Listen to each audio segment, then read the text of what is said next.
Note: the following video depicts a specific configuration of the notebook. The same removal and replacement procedures apply to all configurations of the notebook. Before you begin, remove the base enclosure. Removal. Using minimal force, lift the locking bar up on the keyboard ZIF connector and disconnect the keyboard ribbon cable from the docking board. Caution: use care to prevent damaging the ZIF connector and ribbon cable. Using minimal force, lift the locking bar up on the touchpad board ZIF connector and disconnect the touchpad board ribbon cable from the docking board. Caution: use care to prevent damaging the ZIF connector and ribbon cable. Disconnect the two pogo connector cables from their connectors on the docking board.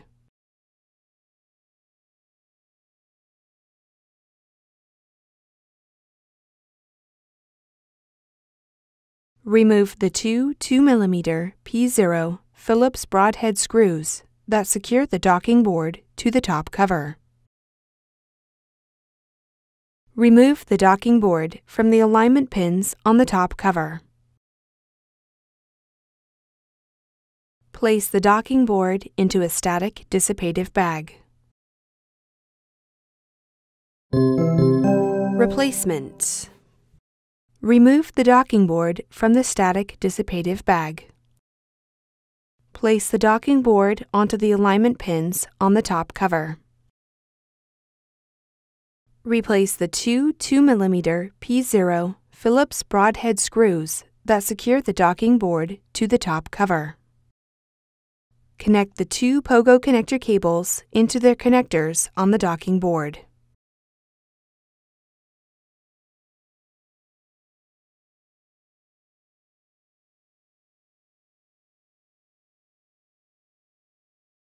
Insert the touchpad board ribbon cable into the touchpad board ZIF connector on the docking board and press the locking bar down to lock the cable into place. Caution: use care to prevent damaging the ZIF connector and ribbon cable. Insert the keyboard ribbon cable into the keyboard ZIF connector on the docking board and press the locking bar down to lock the cable into place. Caution: use care to prevent damaging the ZIF connector and ribbon cable.